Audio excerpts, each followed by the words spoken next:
I'm Byron F. Wilson, founder of the Wilson Academy. The riots that have taken place all over the country and now all over the world are inevitable. And contrary to the opinions of some, the riots are both effective and necessary. The problem is, it's not a sustainable path to what we want. But then what next? What are we supposed to do? That's what this message is about, what we're going to do. Young people, my college students, my high school students, you're ready to act. You're ready to fight. But no one's listening to you. They just keep telling you to go home. But I hear you, and we have a plan. In order to find a solution, we must first understand why this is happening. The reason that officers of the law and private citizens acting as if they're officers of the law continue to murder us is because we can offer no consequence. For example, the reason you don't see Jewish people being murdered by police is because the Jewish community can provide economic consequences. They own things collectively. They're well invested in the media and the law, and they've built a strong community by focusing on exclusive internal growth and wealth building. But when members of the black community are murdered by white officers or vigilantes, we peacefully protest, focus on whatever election is upcoming, and ultimately, there are no convictions for the criminals.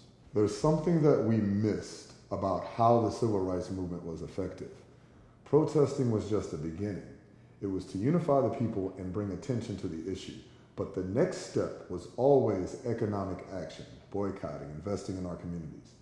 Then that economic action is what forced legislation.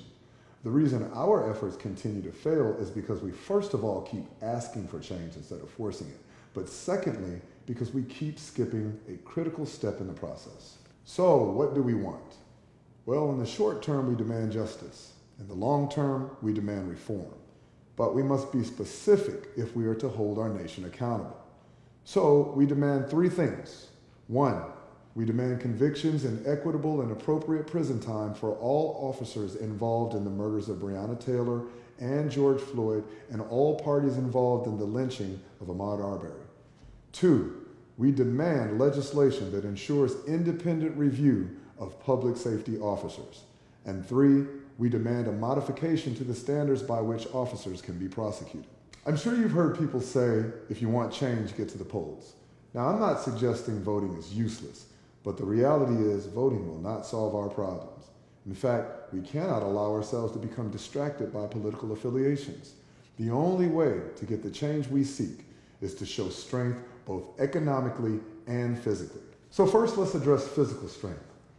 It is both irrational and un-American for us to continue to be met with force and not respond in kind. This is why we need all able black Americans to exercise their constitutional rights and legally acquire a firearm. Perhaps Ahmaud Arbery would be alive right now had he been able to defend himself against the thugs who lynched him. And under Georgia's Stand Your Ground laws, well, he would have been within his legal rights. To all my gangbangers, my Bloods, my Crips, GDs, folk, everybody, I'm asking you to help us protect our communities from the white supremacist groups who would harm us.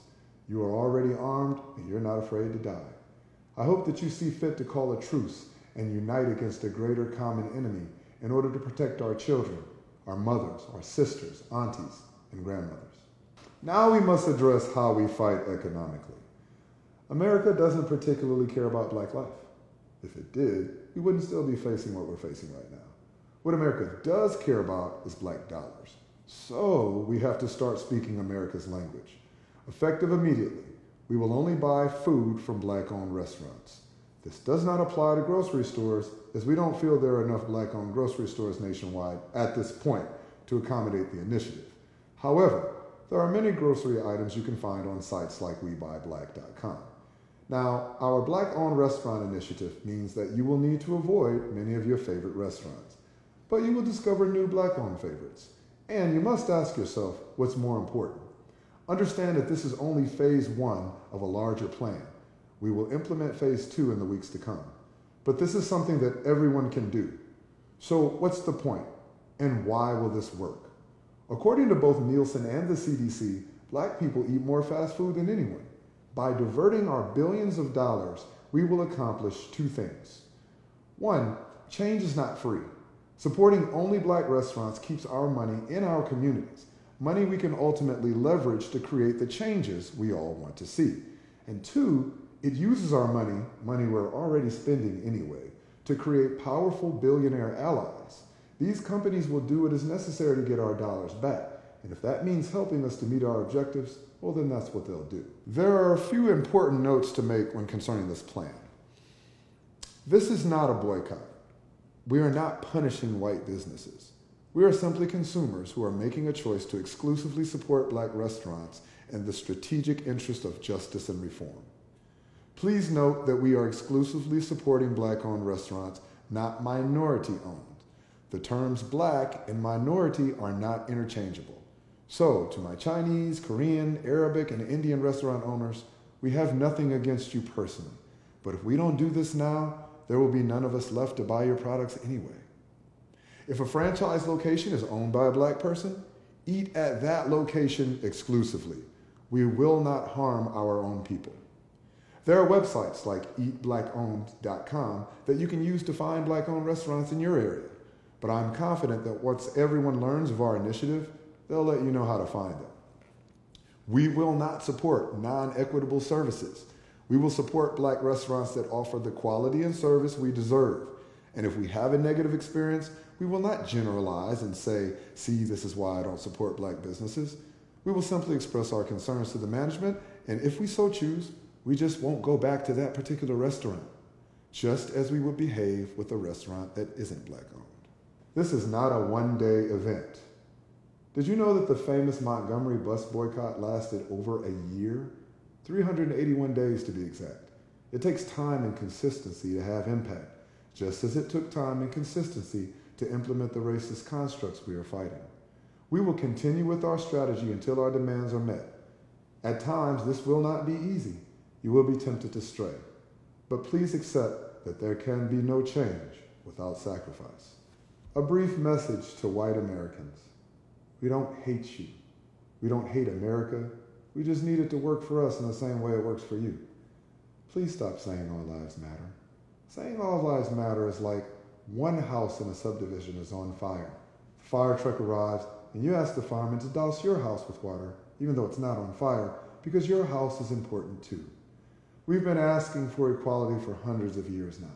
Please process that. Understand, we're done asking. This word you see on my shirt is ukurua. It's Zulu. It means fight. Black people, I need us to know that we are bigger than slavery. Our existence didn't begin when we became useful to America. We have our own continent, our own African culture, our own independent history. We are better than begging to not be murdered. The time has come for us to fight, and now we know how. Now, this plan cannot work if people don't know about it. So if you do nothing else, it's important that you share this post or the link to this post on all your social media. And whenever you mention the plan, please use the hashtag #HowWeFight. You can find a hard copy of the plan at thewilsonacademy.org. Remember, hashtag #HowWeFight. Share the post.